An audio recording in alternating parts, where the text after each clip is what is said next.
Welcome to the Focus on Why podcast. I'm Amy Rowlandson and I ask my guests one simple question. Why? Focusing on the importance of why, I share with you the relatable, uplifting and inspiring conversations I have with people from all walks of life. This podcast will encourage you to focus on your why to enable and empower you to achieve the success you desire. Have a purpose, have a plan, focus on why. Today on the Focus on Why podcast, I am joined by Anne Wilson. Anne, welcome. It is such a joy to be here, Amy. Thank you. And I can't wait to dive into this juicy sort of aspect, which really is the core of all of our lives. Why? That big question. Well, why? Let's go there. Let's do this. Why is such a huge video? Why are we here? Why are we doing it? But for so much of what I teach is, why should we bother about our money stuff? Why should we bother becoming financially literate? Why should we bother learning how to invest and get assets working for us? And for me, it's one of the deepest aspects of safety, of personal expression. And so I know I've dived right into what I teach and do as part of that deep why. And often people say to me, Anne, why are you passionate about money? Why are you passionate about investing? Why are you passionate about liberating others? I already see myself as a financial activist, especially women around this, getting clear and go, you should damn well give a damn about your money stuff and get investing, and so often that's why. And people say, money's not important. Well, that's like saying oxygen isn't important. I don't spend all day wondering about the oxygen, but hell am I glad that I can breathe it. And, all these other things. But it's about because money weaves through every aspect of our lives.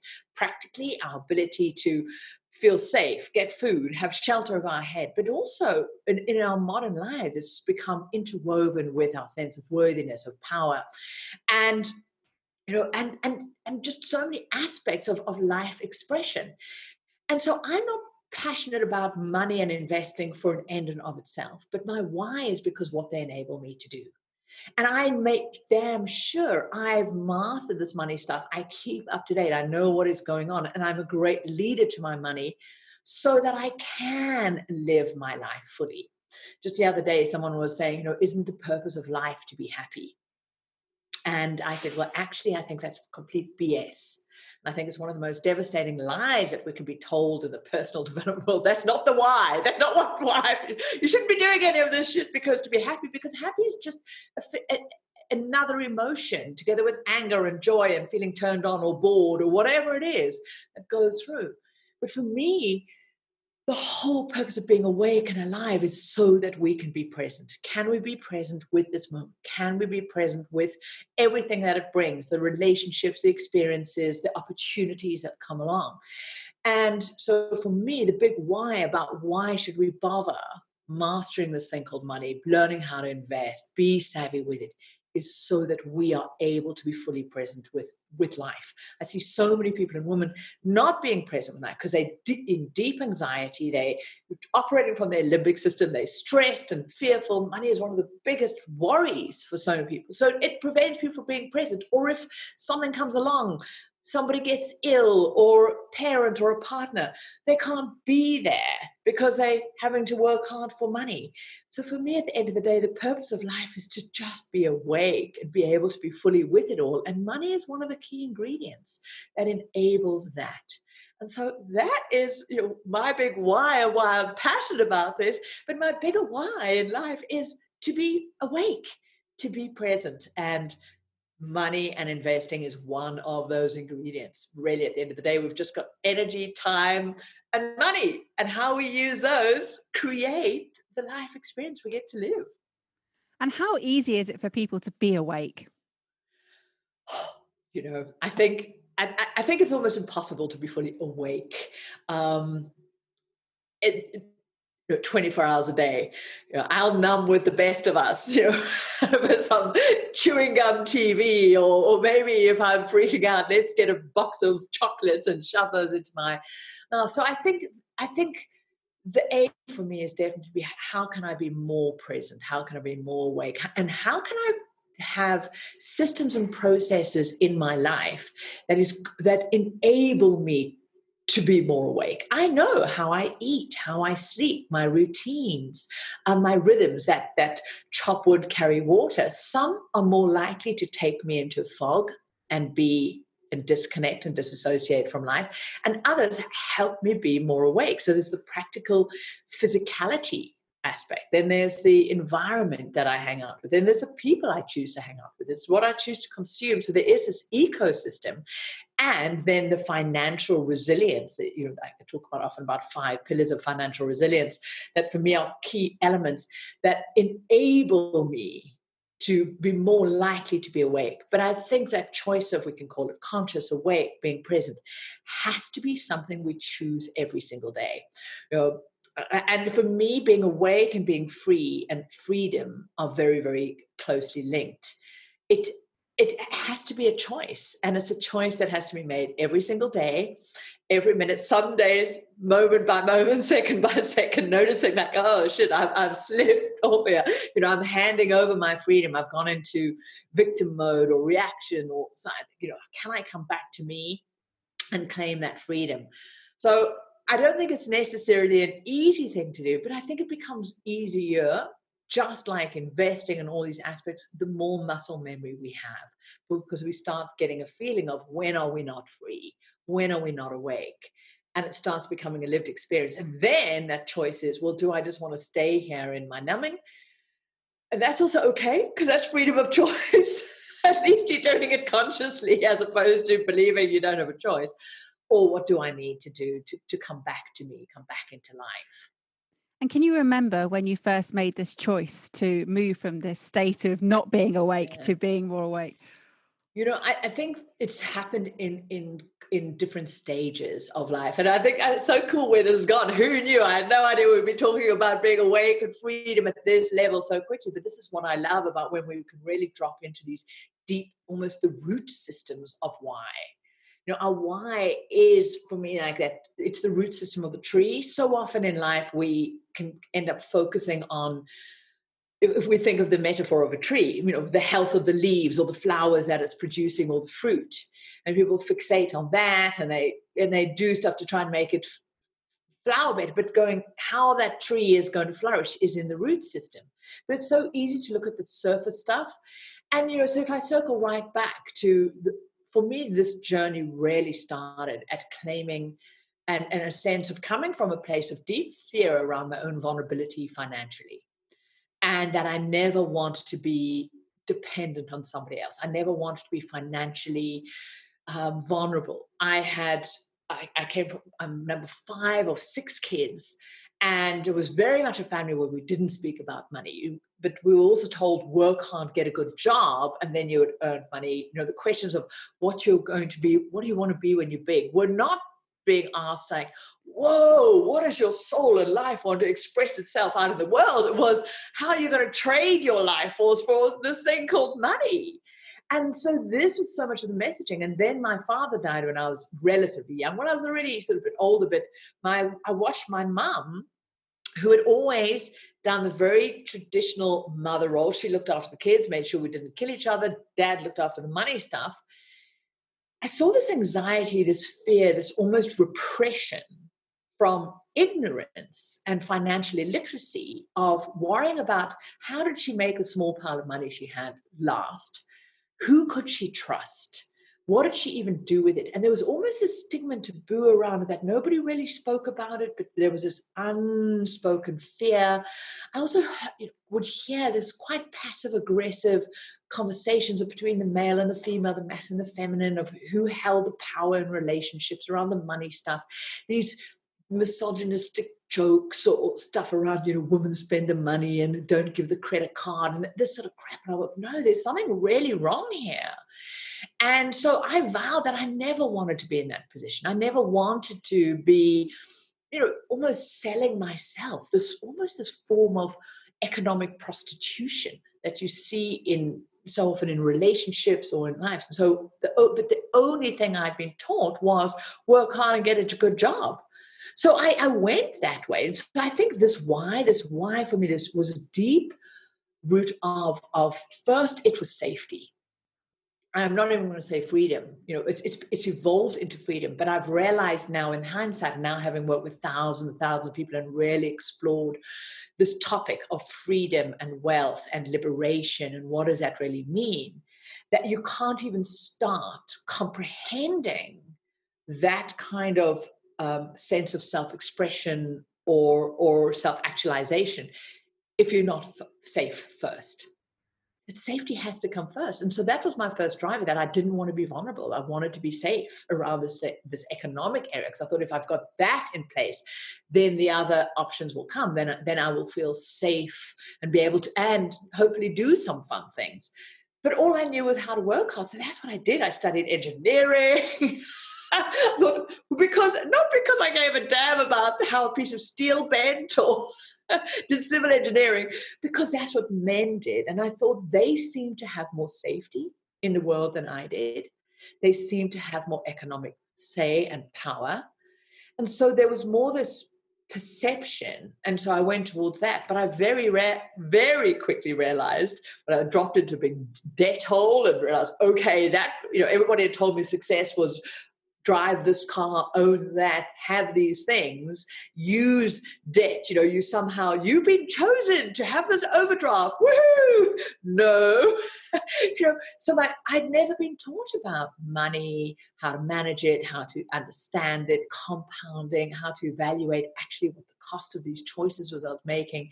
But I climbed out of that hole, but it was still this aspect of believing if I could just earn more money, if I could just get more money in, then I would be safe. But that bottom underlying anxiety never went, because I had no idea what there was, if there even was there.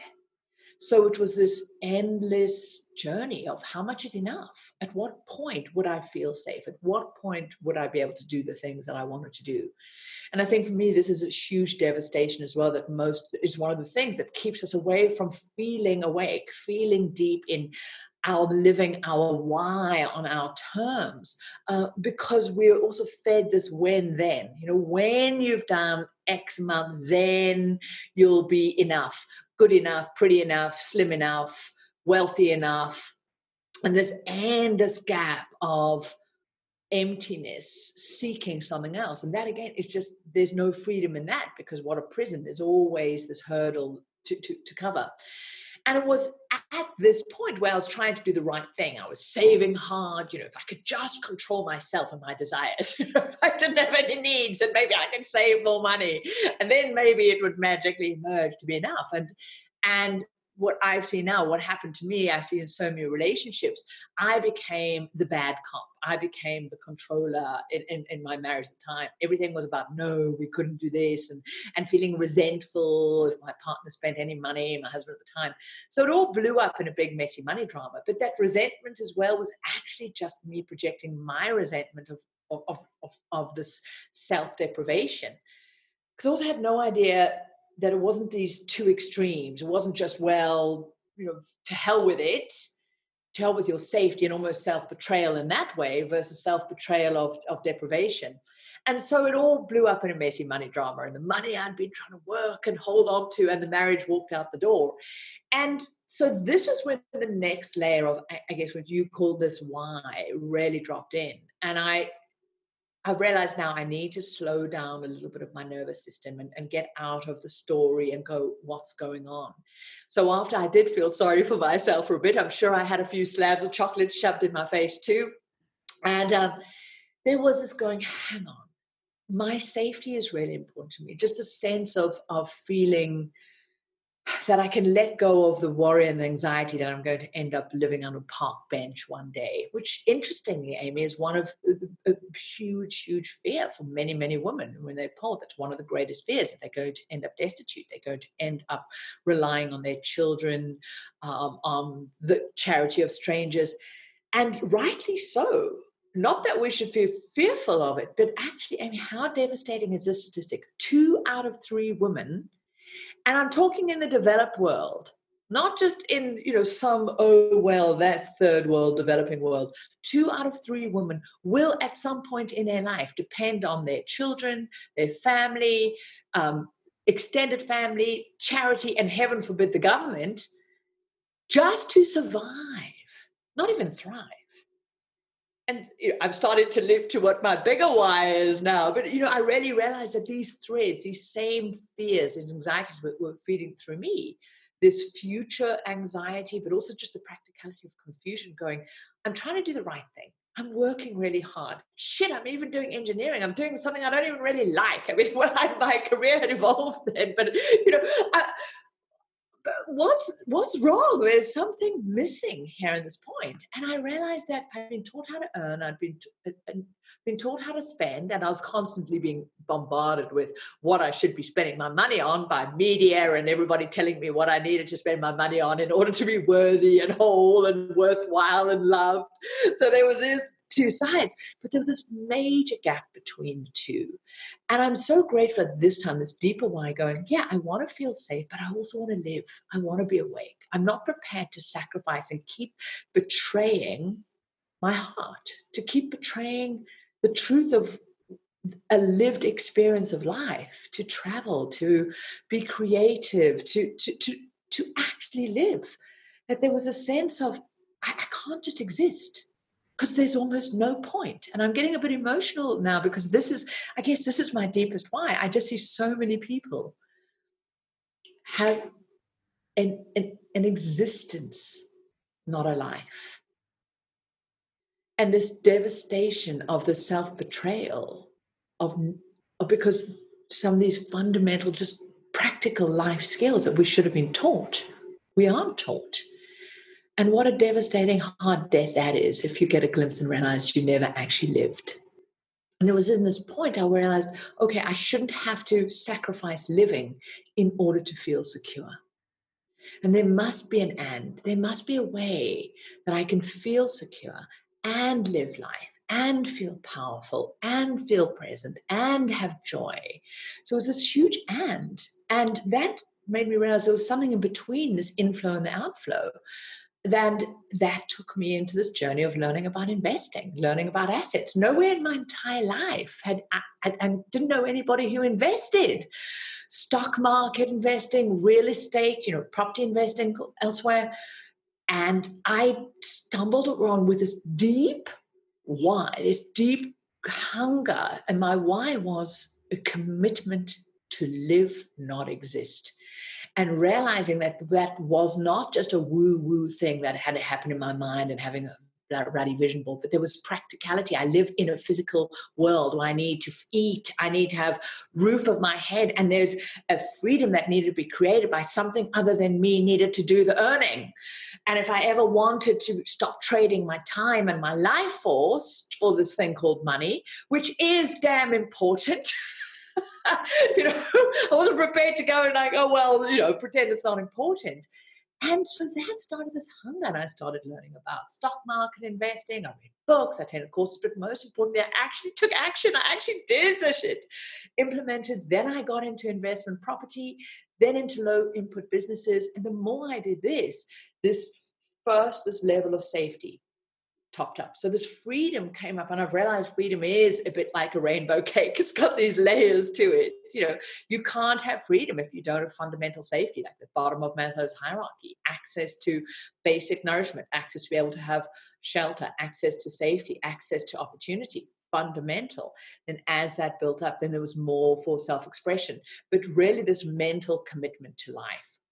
And these together came. And so it was really about shifting the relationship of being a slave to money, having it, me serving it, this constant anxiety, worry, stress about it, working hard for it, to go, how did I get money to serve me?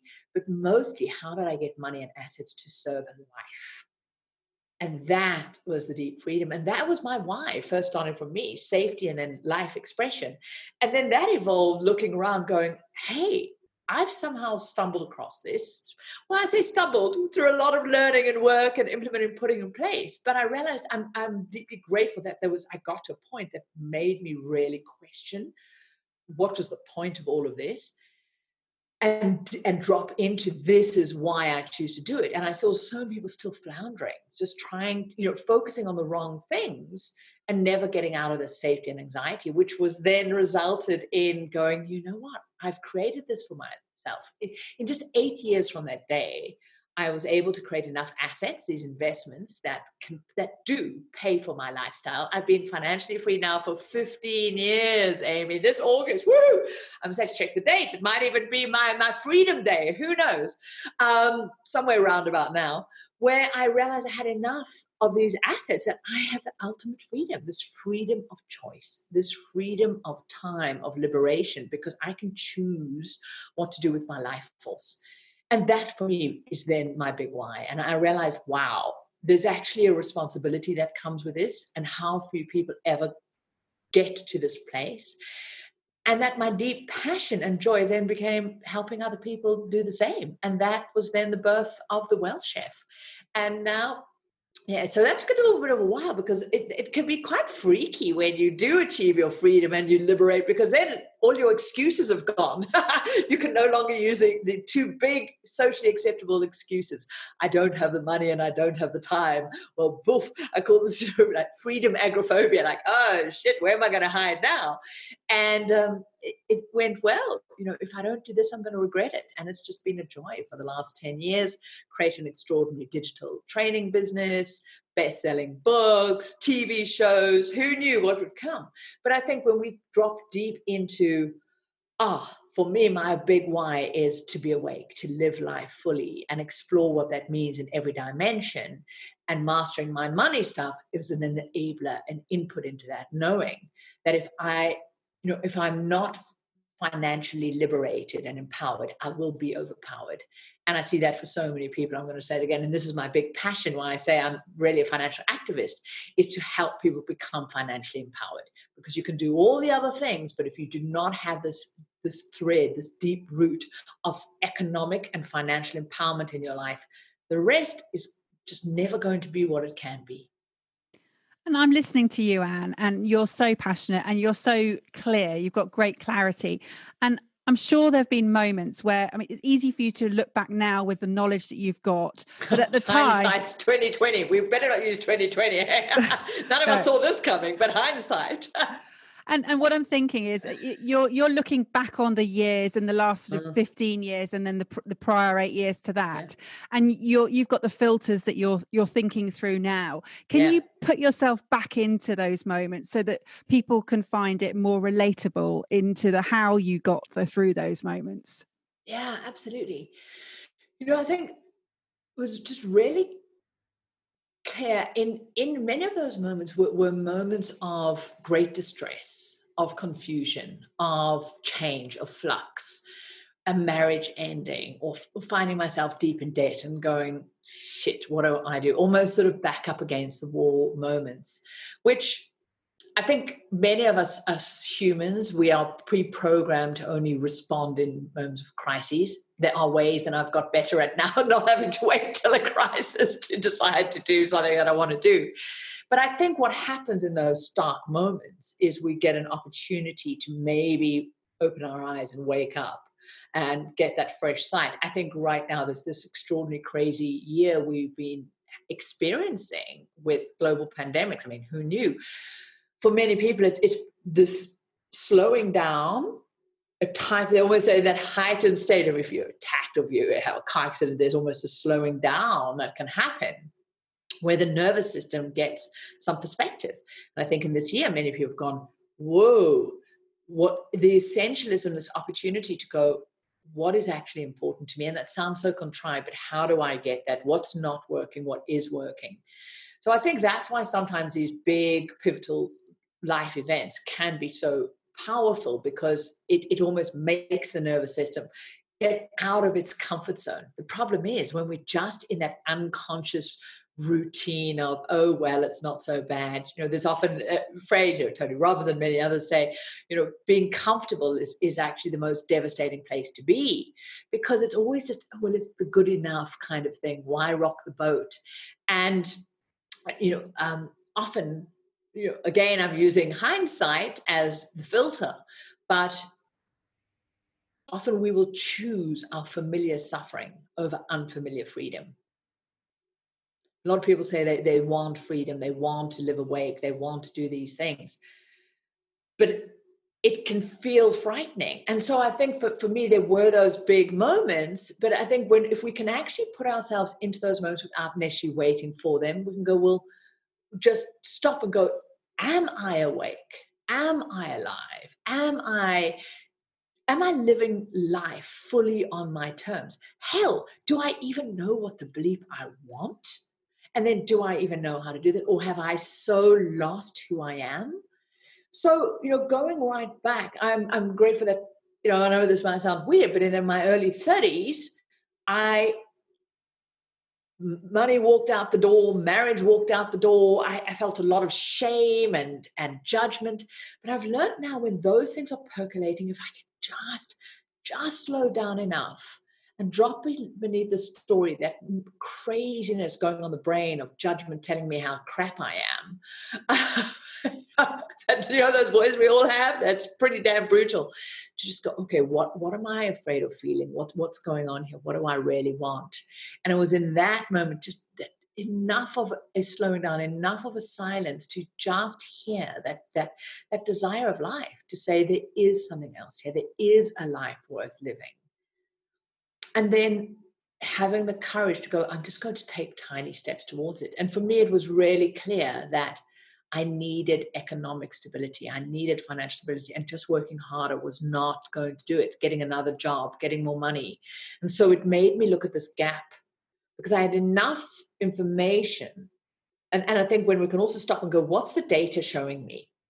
Is doing more of what I've done going to give me any different results? Maybe there is a different way. And for me, I'm just so grateful that different way said, I'm not going to shame the working hard. I still love working hard. I think it's a privilege to work. We need to bring money in. Yes, we need to spend money. That's called, part of the way we exchange value. But this model that I know will never give me freedom. And and I think I'd heard about investing, but I had no exposure to it. And it was enough curiosity. So the next step was listening to also be curious. And be curious with that, just maybe this will be possible for me. So if anyone's listening here, just for everybody that's listening here, it's almost trust those sparks of hope. I'll often say hope is a devastating financial plan. Many people hope that their money stuff will just sort itself out. You don't want hope as your financial or your liberation or your freedom plan. But it's also important to notice, maybe we can call it desire, life. There's that act of heart. There's that little part that says, there is still time. We can, those adventures, that thing you wanted to do, that life. And that's where I'm just so grateful that I know with absolute certainty, my life force, the truth of who I am, never gave up on me. And I think all of that thread, whatever our belief system is, I think there's an underlying spark of life that never, ever goes out, even if we can feel that it has, whatever life has brought us. If we can just slow down enough to reconnect in that, and even though it might feel devastating and scary, almost like we can't even imagine our being so heartbroken again if it doesn't feel, dare to be heartbroken. And I use that not by somebody else, but almost by ourselves, because I think there's this tenacity to keep believing in an aspect of life. And I think, we always only have a hindsight to really give clarity to it. But I think it was in each of those moments. And more recently, and that's come in many stages. When I started the Well Chef business, there was this spark, this fire going, I really, really want to help people with this stuff. But there was just these doubt monsters, the not enough monsters going, who do you think you are? I mean, you've built railways around the world. What the hell do you know about teaching, sharing? Why would anyone want to listen to you? There's already many people out there doing that. A lot of people go, why should I start a business that? Look at all the other people already doing it. You've created such an amazing success with your podcast. I wouldn't be surprised, Amy, if your not enough monsters didn't come out. Why is anybody going to listen to my podcast? There's so many podcasts out there. Why would any? And so I really had to sit with these fears and those doubts and still just trust that thread that is going, why not? Let's just do this. So one part of it, you're going to regret it if you don't try and just bring this to life. And can I just let go of that familiar suffering, which can also be, those not enough monsters plague on that. Just stay where you're at. It's okay. It's good enough. Do you really want to put yourself out there and be rejected and it not work and fail? Because those stories we have. So I think, that was huge for me in the Wealth Chef. And I've learned now, what are my precursors for success? Getting mentors, getting coaches, looking at my environment. I come right back to what's the ecosystem that is more likely to keep me awake, but there's also what is the ecosystem that's more likely going to help me navigate these monsters. They don't stop the monsters. They don't stop the fears. They just give me more resources to bring them out. And, even more recently, I really, in my marriage, I got married again, and this time a completely different relationship with money and life. And 20 years into my marriage, I really realized I was evolving. I was into, who I was different. And it came another, this spark of calling of life going, and who are you truly? What's aligned to that? And it was, again, a situation where I could very easily have just stayed comfortable. It was safe. From a financial perspective, I'm like, Anne, why are you going to rock the boat? Your net worth's going to be halved if you go this route. A lot of people will say, there's nothing wrong with your marriage. And I think sometimes we can also go, oh, we should only change something because there's something wrong with it. There's away from, rather than what are you wanting to go towards. And I think it takes a lot of courage to slow down, and then that aspect of listening to it. And again, I sort of listened to that thread, and I knew that this relationship had run its course, and that next dropping in for me to truly be awake, truly be connected with my life, meant this marriage needed to end. And so, that was very recently, only a year ago, ended a 20-year marriage, and with beautiful grace, love, commitment, and financial resilience. And I know, coming back to my big why, okay, why I'm passionate about it, because, and this is why I'm so passionate about people getting clean with their money stuff, getting clean with their investing, the practicalities of how do you build up a juicy net worth so that neither parties, or however many parties happen to be in your relationship, are freaking out about money stuff. That money isn't used as a power dynamic. It's used like it should be, just as an input and a resource. How many people stay in relationships because of economic shackles, or the money stuff becomes this huge, messy trigger. And when they end relationships, the only people that get it are the divorce lawyers. And so, these have been all these threads. So I know I'm talking a hell of a lot, Amy, but I don't know whether that helps sort of going back. What have been these threads? Is just slowing down and going and choosing life each time. And when you're working with all these, particularly women, and I'm sure you have men followers as well, but lots of gorgeous men, but I'm passionate about the women. Absolutely. How do you feel when you see them moving into this state of freedom, wealth, and liberation? Oh, Amy, I'm often just in deep awe. And I'm getting a bit emotional. I didn't expect that question. I know that for me, this is part of my deep why. So I started off with a why for me, but it's evolved to this wider why for life, why for the planet. Because I know that for me, by doing this, I'm now able to contribute to wildlife, to the earth abundantly. I've got resources available to help you. And I see people, when they start getting into right relationship with their money, with their investing, when they now have economic resources, where they can start dropping this deep fear and anxiety, they've got more resources available. Their regulation units in their brain aren't being spent on just survival and fear. It's freeing them up for creativity, for being able to express, to be able to be with life. And so they start, this word empowerment is so sort of overused, but they now start having a power, a force, that they can start speaking their truth.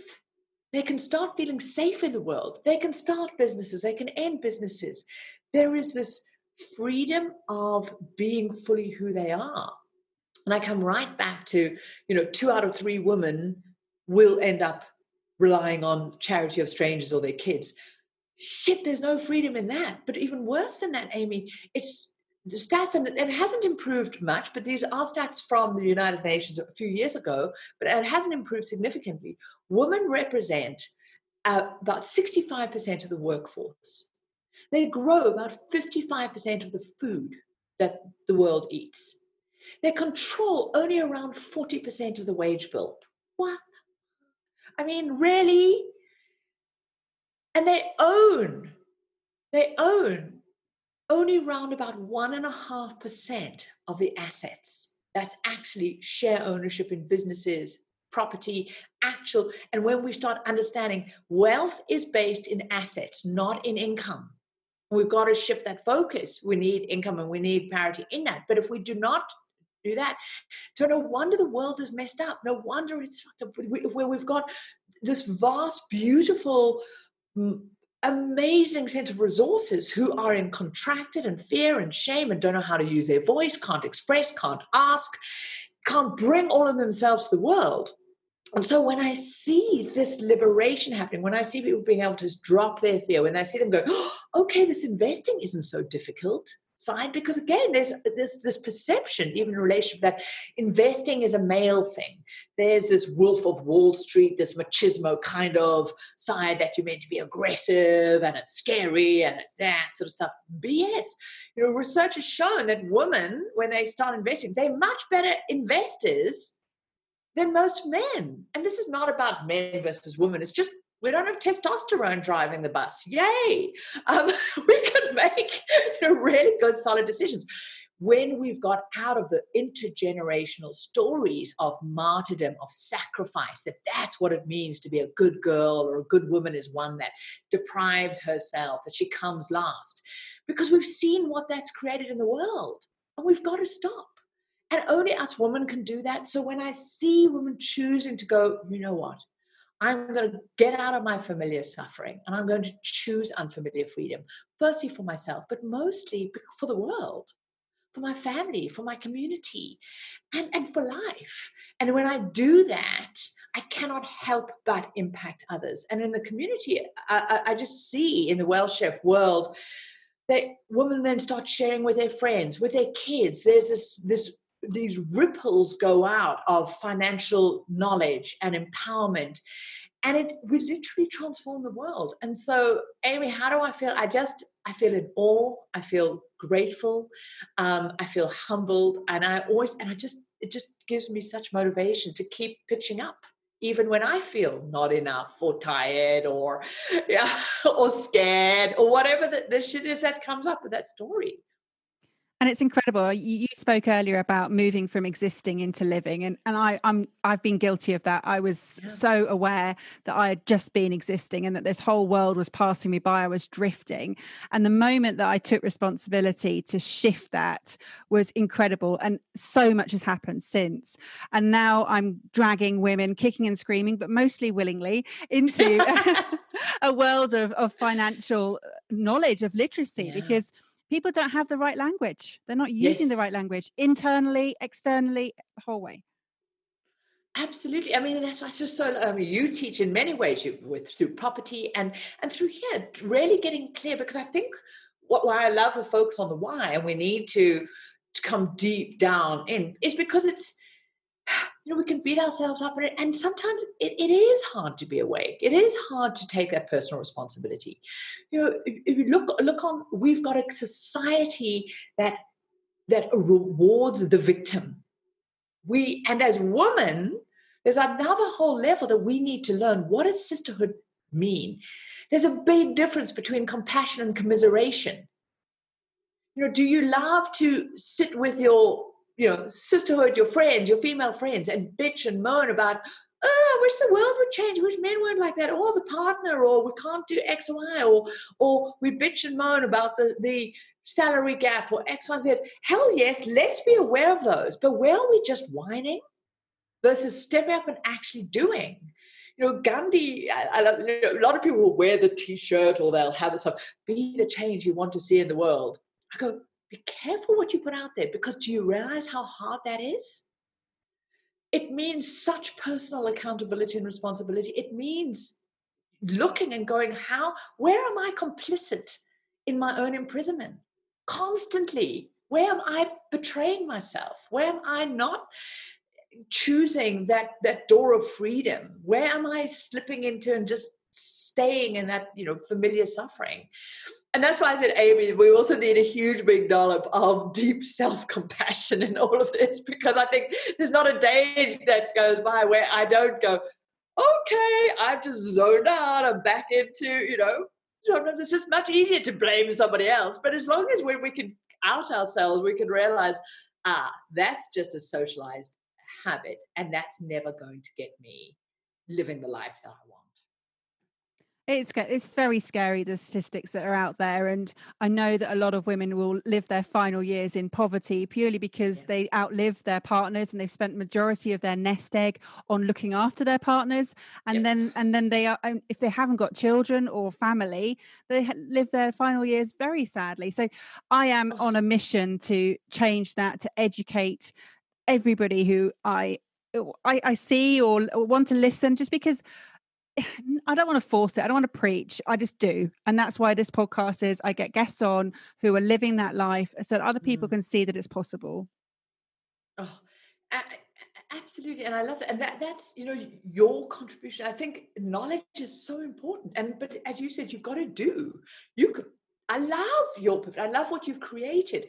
I mean, shit, Amy, talk about action. And when we really understand that we actually have to participate. We've got to participate in our own rescue. We can't just want it.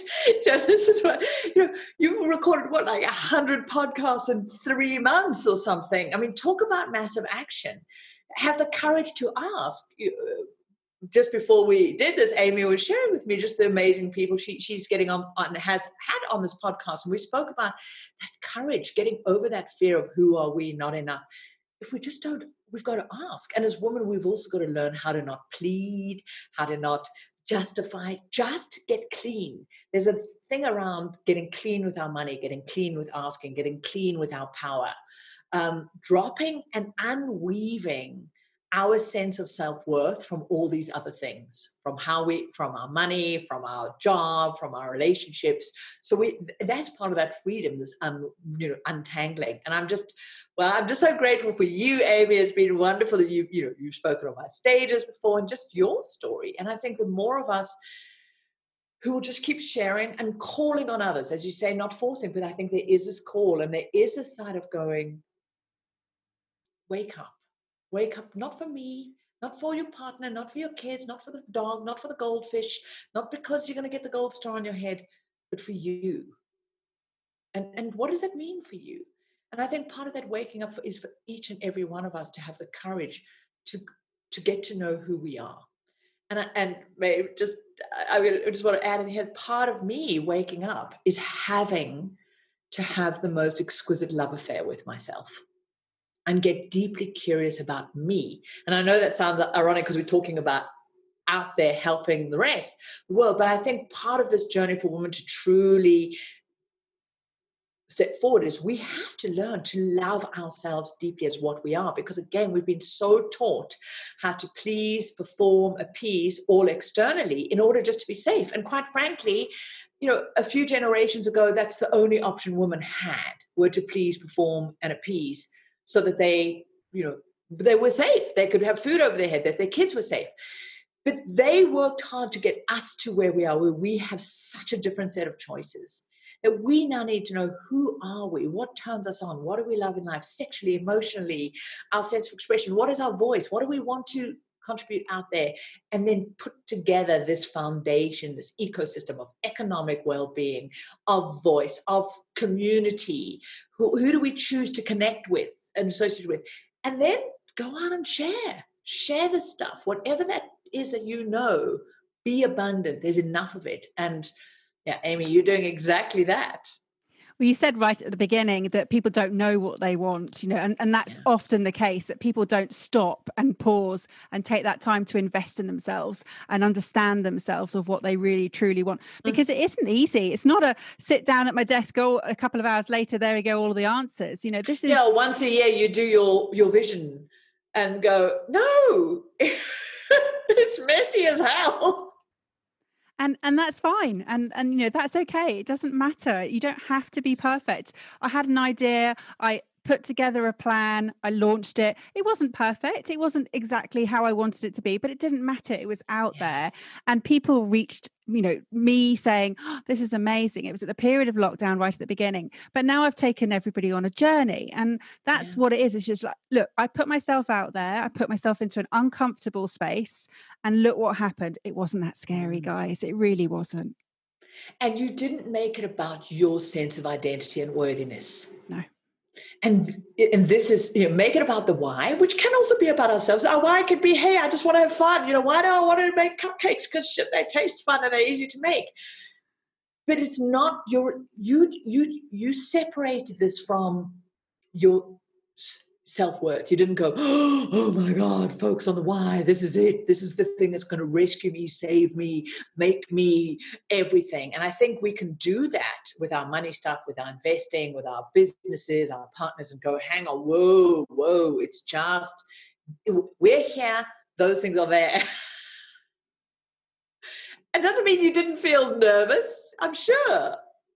So it's funny. I mean, you talk about energy, time, and money, and I've put a lot of energy, a lot of time, and essentially my own money into this as a as a an altruistic venture. Because no, I'm not earning directly from this. Yes, I get people who come to me because they want to coach, but this was never about me. This was about everybody else, and it was a bigger picture. It was bigger thinking. It was, how can other people focus on their why to do what they love, and put their blinkers on, and just providing relatable, uplifting, inspiring conversations with people like yourself who have experienced, been through various things, and are helping all the time people to find and focus on their why. Oh, I just love it to bits. And yeah, and I think we also then see the ripple impact of that flows out, because often the benefits c- uh, and this is similar with investing. And I always say it's never one investment, it's never one share portfolio, it's never one investment property. It is the ecosystem of your assets that will then serve you, because in different markets, some will go up, some will go down. This is what I teach, practical how-tos, together with the mindset of claiming freedom and standing in that, so that your money can actually work for you. Just that you are actually creating an amazing asset here. You're creating an asset bank, because one, it's repeatable, people can listen to it. What's an asset? It's something that keeps delivering value without you. But a lot of people misunderstand that in just about anything that is worthwhile, it needs to have energy put in front. You need to create it. But when it's an asset, it can now keep working for you. And many people go, oh, well, I can't be bothered. They'll look at you, Amy, and go, oh, isn't Amy so lucky? Look what she's done. How did she do it? Whatever. And go, no. Luck, I don't believe in luck. It's opportunity matches being prepared. And our job, so my wish for people is, I hope a lot of opportunity comes your way. My greatest wish for you is massive opportunity. And I hope it's matched with you being prepared to catch that opportunity. And that's exactly what you've done. You put yourself into the place to catch that opportunity. So this asset, there might not be a direct financial relationship, but it will flow, because that's how the life works.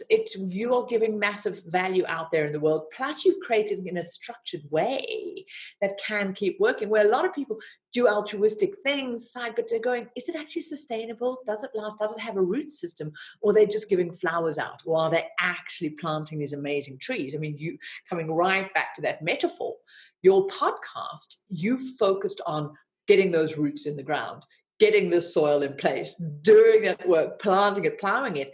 And then that core of that trunk just gets stronger and stronger. And then the leaves and the flowers and the fruits take care of themselves.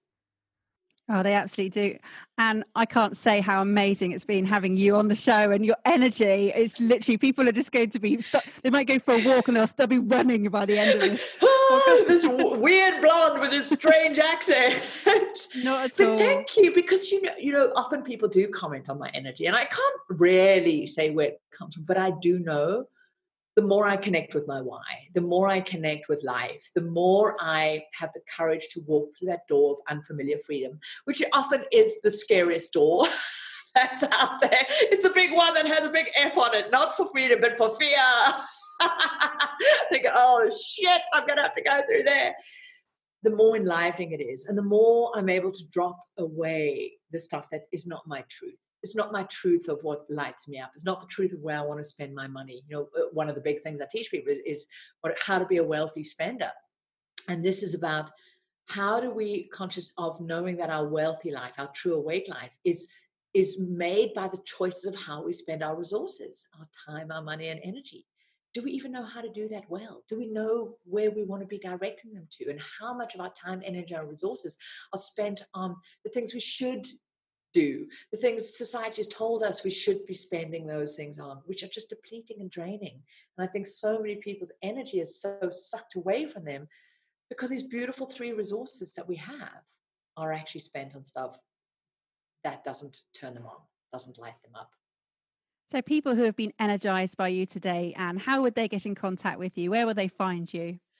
Well, come on in. I know you will be sharing a link with them. I've got lots of free training, and there's a great one which is about the 6-step roadmap to freedom, where I cover these different elements, this ecosystem of what they are and how to start investing, but also what are the different elements? Where does saving come in place? How do you deal with consumer debt? Because these are all components. Insurances, where do they fit in? Don't they? This real practical, how do you create this ecosystem, this foundation of financial wellness beyond just the vision board, which is important, but there's practical, how do you invest? What do you invest in? How much do you need? And so there's a great free training there. So click on that link and join me there. And we've got the Wealth Chef book. Can head on there. All good retailers are on there. Yay! We've got it there. And just I'm all over social media. So the Wealth Chef, so that's as in cooking, because money's an ingredient. And let's just keep having juicy money conversations, because I think the more we can talk about money, talk about power, talk about safety, talk about our relationship with it, where we can de-shame it, that's how we free ourselves to become great leaders to our money. And then our money can serve us like it should do. Well, absolutely fantastic. I'll make sure all of those links are in the show notes. And again, thank you. Do you have a final word for the audience today, please? I really one of the biggest lessons that I've really had to drop into is that there is no there. There is no place that we get to. There is no there where suddenly the unicorns are farting flowers and, the blue birds are singing endlessly around our heads, where everything is neat and tidy. And that actually the leading edge of life, being alive, being free, always looks like the leading edge of this crazy fucking tapestry. The threads look unraveled. It's messy. When we look back, we can see that tapestry and we can see the pattern. But when we're truly choosing to be awake and alive and learning, it can feel unraveled. It can feel a little bit crazy. And when we can drop into go, oh, this is where life is, then we can maybe want to go back and wrap ourselves into that comfort of that previously lived life, that blanket, that tapestry that's looking all neat. But no, that's not where life is. That's not where freedom is. And so I've really had to learn that to be okay with a little bit of the messy unraveledness of my life and celebrate that, oh, it looks like this, it feels like this, because I'm at the leading freedom edge of my life. So know that you are the only one that needs to have your back. There is no safety out there. It's from inside. And when you truly just stay with you, have this great love affair with you, keep having your own back, listen to you, enjoy the unraveled, messy, crazy threads of that leading edge of your life. Thank you for listening to the Focus on Why podcast. I'm Amy Rowlandson, and if you've enjoyed this episode, please leave me a 5-star Apple Podcast review. Connect with me on LinkedIn, Instagram, and Facebook, and become a member of my inspiring, uplifting, and positive Focus on Why Facebook group. I help people to focus on their why with clarity, uniting their passion with their purpose with a plan to create the life they truly desire. If you would like me to help you focus on your why, then please book a free 20-minute coaching call via calendly.com/Amy Rowlandson. And if you haven't already, please sign up for the Friday Focus weekly newsletter via my website, amyrowlandson.com. Have a purpose, have a plan, focus on why.